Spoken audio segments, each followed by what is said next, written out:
As you know, I've been covering Homebrew on the Nintendo Switch this year, and of course had to dive in myself and see what it was all about.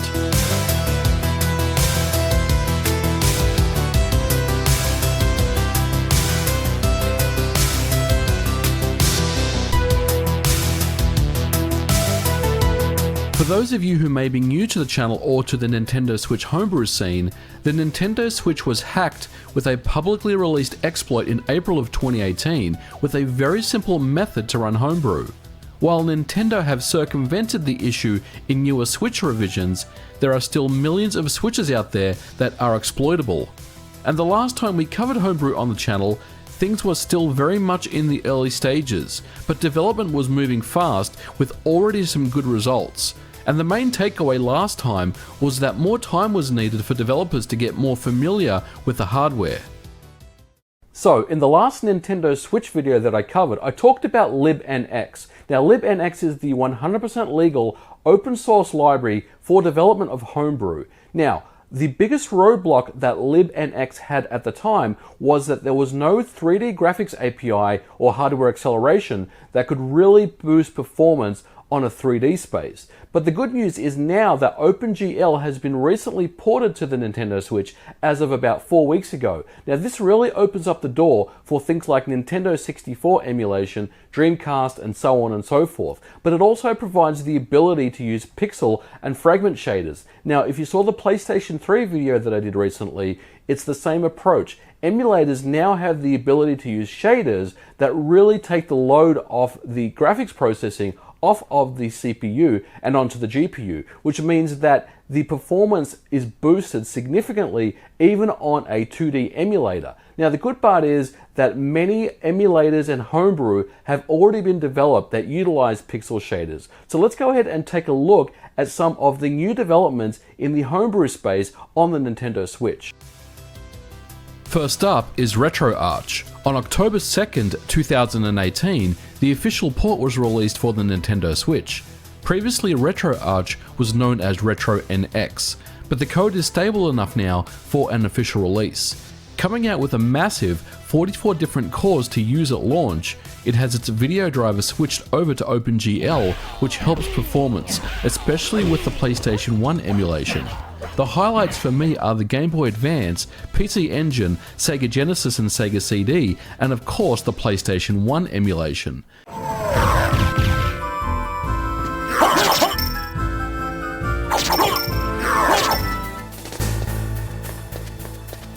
Many PlayStation 1 games run flawlessly now, but there are some titles that do have slowdown.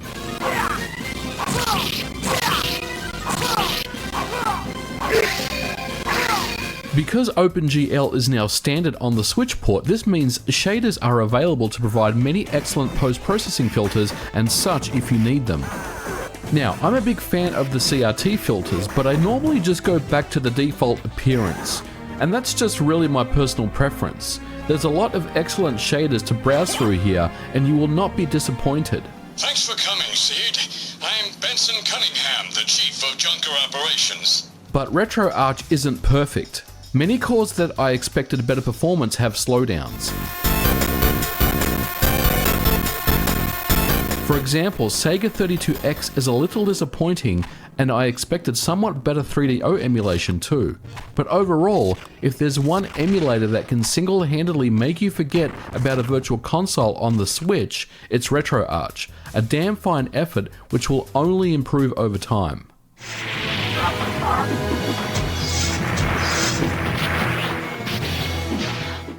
One of the most underrated games on the Nintendo 64 is Doom 64. This was a completely rewritten version of Doom specifically developed for the Nintendo 64. Taking place after Final Doom, Doom 64 was developed by Midway and released in 1997. It had 32 all-new Doom levels and excellent music. Doom 64 EX is a recreation of Doom 64 with high-res textures that was originally for Windows PCs. Doom 64 EX is open source and supports OpenGL 3D hardware acceleration, and because libnx has OpenGL support, Doom 64 EX was ported over to the Nintendo Switch. And let me tell you, this port is excellent. It runs at a very fast frame rate, feels great to play, especially with the Pro Controller, has all the weapons, levels and music from the original Doom 64, and in short, this is a must play if you have a modded Switch.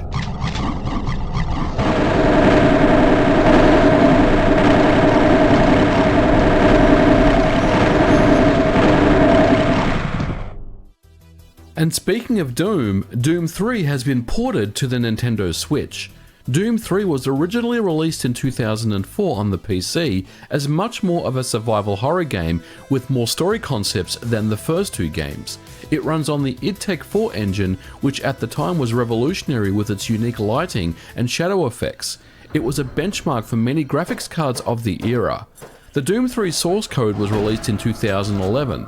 So how does it run on the Nintendo Switch? Well, this port is still very much an alpha release, and the frame rates can dip to the mid-teens. But this port is by no means complete. It shows excellent promise and is quite playable, and I expect it to improve especially in the frame rate department, so this one is definitely worth checking out.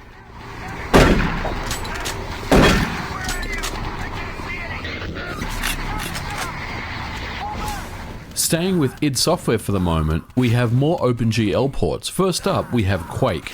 Originally released for DOS in 1996, this is the OpenGL version, which was ported to the Nintendo Switch, and it also supports the Mission Pack 1 and 2.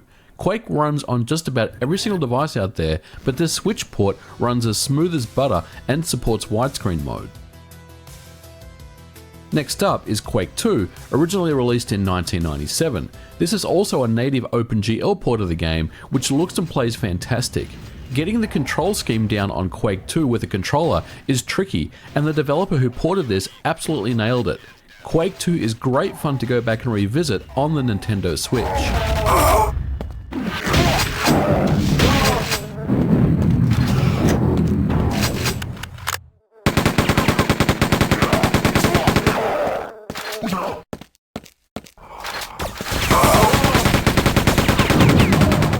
And then we have Quake 3.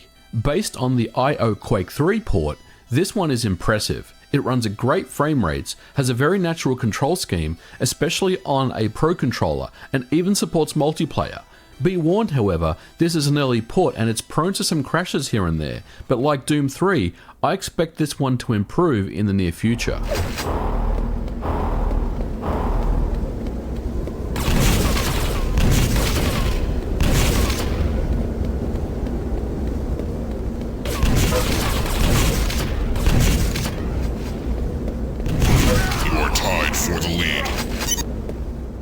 And if you've been following my progress, I released MAME 0.72 to the Nintendo Switch about 6 weeks ago. Now, I've just released a new revision about 2 days ago, release 2, that has many bug fixes. So this is MAME 0.72 release 2. It has many bug fixes since the original version I released about 2 months ago. For starters, vertical games now run and are supported, so you can play all those excellent shooters. I've also switched to OpenGL rendering, and the image is much sharper now. I don't have any definable shaders yet, but that will probably come later. I've also made bug fixes to the control scheme, and the menu is much easier to navigate now. Link is in the description below. If you liked MAME 0.72 release 1, go ahead and grab the update and let me know what you think.